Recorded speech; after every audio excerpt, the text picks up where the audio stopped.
என்னடா இப்படி பண்ணுறீங்க அப்படிங்கிற மாதிரி. நான் ஏதோ வந்து சும்மா 2 நிமிஷம் வீடியோ போட்டால் அதுலேருந்து செலக்ட் பண்ணி டைரெக்டாக கூப்பிட்டு வந்துடுறீங்கன்னு பார்த்தா கால் வைக்கிற இடமெல்லாம் கண்ணி விடி வைக்கிறாங்களே. நல்ல வேலைங்க நான் போகலை அப்படிங்கிற ஒரு ஃபீலை வந்து கொடுக்குது. என்னடா இப்படி வியாபாரம் பண்றீங்க? உண்மையிலே மக்களே நம்ம எல்லாருமே நினச்சிருப்போம் பிக் பாஸில் வந்து நம்மளும் செலக்ட் ஆனால் நல்லாயிருக்கும் அப்படின்னு சொல்லிட்டு. ஆனால் அதுக்கு பின்னாடி இத்தனை டார்ச்சரை நம்ம தாங்கணுமா அப்படிங்கிற மாதிரி. நான்லாம் ஒரு கட்டத்தில் அழுதுருவேன்டா, என்னால் முடியாதுடா, நான் கொஞ்சம் எமோஷ்னலான பர்சன்டா அப்படிங்கிற மாதிரி உண்மையிலே சொல்கிறேன். அப்படின்னு நான் எல்லாருக்கிட்டையும் வேண்டி விரும்பி கேட்டுக்கிறேன். ஏன்னா அந்த அளவுக்கு எபிசோட் பார்க்கவே முடியல, ஒரு மாதிரி இருக்கு. ஸோ இதில் நம்ம கலந்துருந்தோம்னா என்ன ஆயிருக்கும் அந்த மாதிரி இருந்துச்சு. உண்மையிலே நினச்சி பாருங்களேன், டாஸ்க்குன்னு அவங்க வைக்கிறது. அதாவது ஆல்ரெடி வீடியோ அப்லோட் பண்ணவங்க கிட்ட லைவாக வீடியோ கால் மூலிமா ஒரு ஆடிஷன் மாதிரி வைக்கிறது, அதுக்கப்புறம் கூப்பிட்டு அதிலேயே ஃபில்டர் பண்ணுறது, இது எல்லாமே பண்ணி முடித்து அதுக்கப்புறம் ஒரு 50 பேரை தேர்ந்தெடுத்து அந்த 50 பேருக்கு மெயின் டாஸ்க்னு ஒன்று கொடுக்குறாங்க. சொல்லப்போனால் அந்த டாஸ்க் ஒரு மாதிரி மென்டல் டார்ச்சர் ஆகுது. ப்ரோ எனக்கு வெறி ஆகுது ப்ரோ அப்படின்ற மாதிரி இருக்குது. அப்படியே கொண்டு வந்து ஃபஸ்ட்டு நம்ம வந்து எங்கே வைக்கிறோம்னா பஸ் டாஸ்க்குன்னு ஒன்று வைக்கிறாங்க. அதாவது அதை பார்க்குறப்பவே என்னால் முடியலை. என்னென்னா 36 சீட் தான் இருக்குங்கிறாங்க, ஆனால் 50 பேர் இருக்கணும்.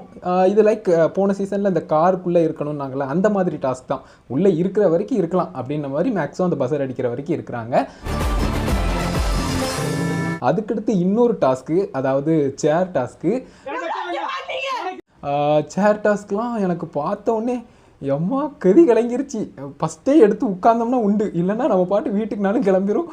இது வேணாம்ப்பா அப்படின்ற மாதிரி இருக்குது. சீரியஸ்லி என்னடா நடக்குதுங்க, பட்டி புட்டின்னு பிச்சு எரிஞ்சிற அளவுக்கு சண்டையை பார்த்தா லாஸ்ட்டில் அந்த சேர் வந்து இப்படி 2ஆக பிரிஞ்சு நிற்கி அதில் 2 பேர் பக்கத்தில் சேர் உண்மையிலே நல்ல குவாலிட்டி. எம்மா கொடுத்தா கொடுங்க, இல்லைன்னா நான் பாட்டு ஒதுங்கிடுறேன்டா, நான் ஒதுங்கிடுவேன்டா. அப்படிப்பட்டவனுக்கு இந்த மேடை கிடைக்காது மக்களே.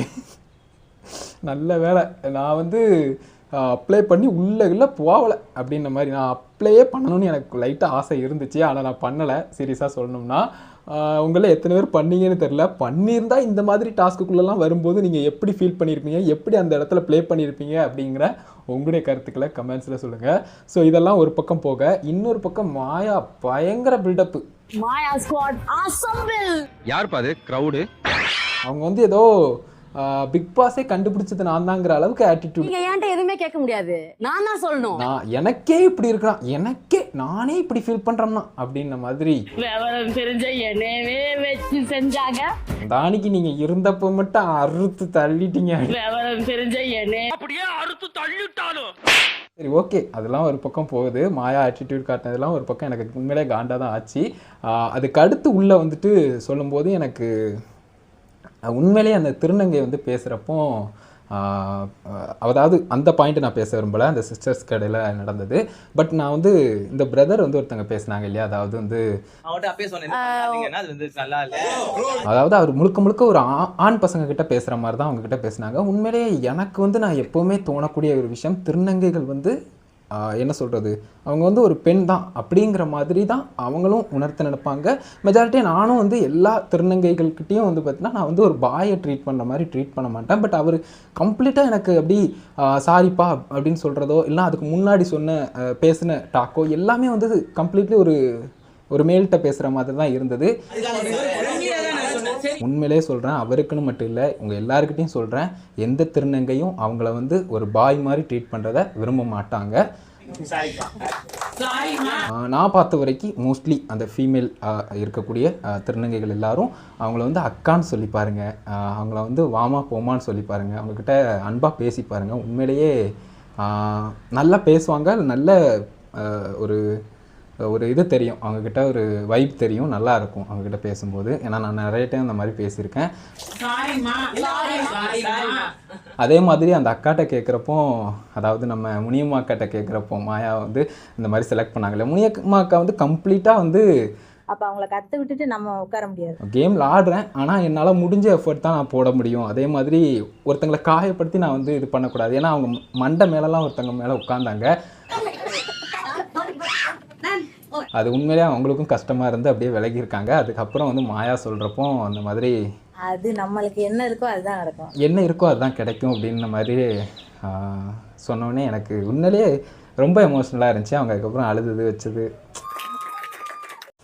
ஒரு மாதிரி டச் பண்ணிட்டீங்கக்கா அப்படின்ற மாதிரி இருந்துச்சு.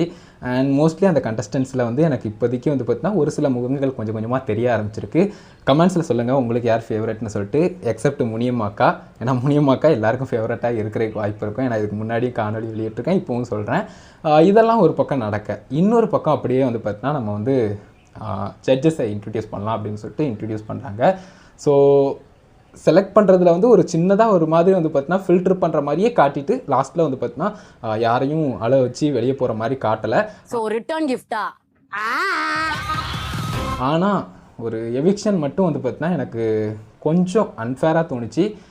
எஸ், அந்த ஒரு குறிப்பிட்ட மேடையில் அவங்க பேசக்கூடிய விஷயங்களை பொறுத்து தான் ஜட்ஜஸ் சூஸ் பண்ணுறாங்க.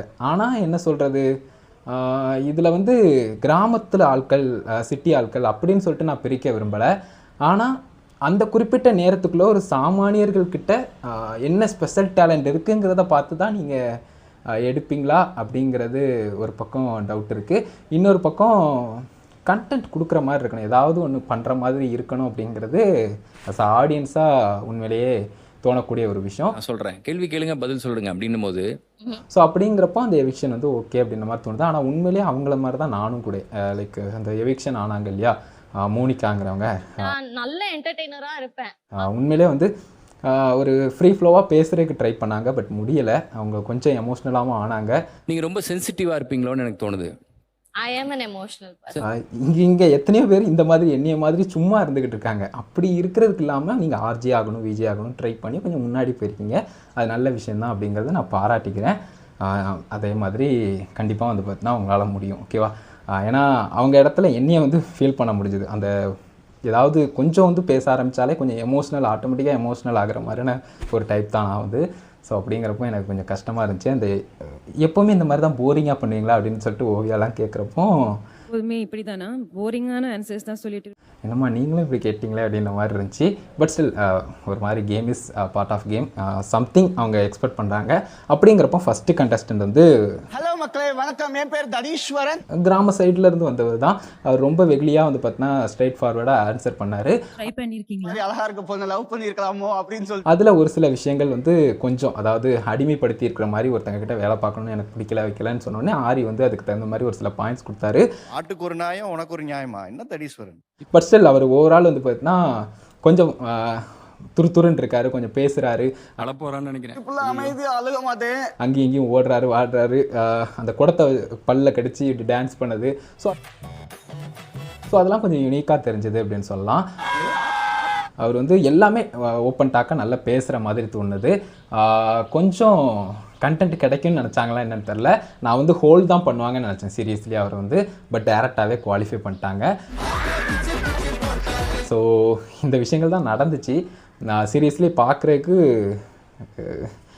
உண்மையிலே ஒரு கண்டஸ்டன்ட் பாயிண்ட் ஆஃப் வியூவில் நம்ம இப்போ போயிருந்தோம்னா என்ன ஆயிருக்கும் அப்படின்ற மாதிரி நினச்சி பார்த்தா யோசிக்கவே முடியாதுங்க. அந்தளவுக்கு வந்து இதாக இருக்கும். அண்ட் இதில் வந்து என்ன சொல்கிறது, பார்ட்டிசிபேட் பண்ணி வீடியோ கால் மாதிரி அந்த ஆடிஷன் போனவங்களோ இல்லைனா ஏதோ ஒரு விதத்தில் செலக்ட் ஆகி உள்ளே போயிட்டு அதுக்கப்புறம் ரிஜெக்ட் ஆகி வந்தவங்களோ எல்லாருமே தரோலி டிசர்வ் இட்.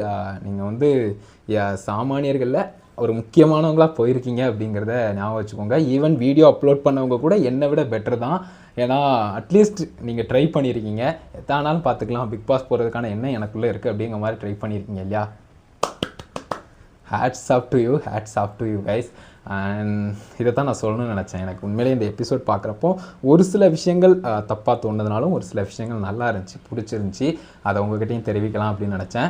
சீரியஸ்லியே எனக்கு கொஞ்சம் மன தைரியம் இல்லை அடுத்தடுத்த எபிசோட்ஸ் பார்க்குறதுக்கு. அண்ட் ஒரு மாதிரி ரெண்டுங்கட்டானா இருக்குது மனநிலை வந்து. ஏன்னா எனக்கு அது நம்ம அந்த இடத்துல இருந்தா அப்படிங்கிற மாதிரி யோசிக்க வேண்டியதாக இருக்குது இந்த சாமானியர்கள்னு பார்க்குறப்போ. ஸோ அது ஒரு பக்கம் ரிஜெக்ட்லாம் பண்ணுறப்போ அந்த கம்ப்ளீட்டாக இது பண்ணுறப்போ கொஞ்சம் கஷ்டமாக இருக்குது. அட்லீஸ்ட் எல்லாரையும் ஹோல்ட் பண்ணி லாஸ்ட்டில் கொண்டு வந்தால் நல்லாயிருக்கும் அப்படிங்கிற மாதிரி தோணுச்சு, டேரெக்டாக ரிஜெக்ட் பண்ணுற மாதிரி விஷயங்கள் இல்லாமல். பட் எனிவேஸ் கம்ப்ளீட்டாக நான் வந்து இதை மட்டும் உங்ககிட்ட சொல்லணுங்கிறக்காக தான் வீடியோ பதிவு மேக் பண்ணேன். பாய் மக்களே, லவ் யூ. அடுத்த ஒரு நல்ல வீடியோ பார்ப்போம்.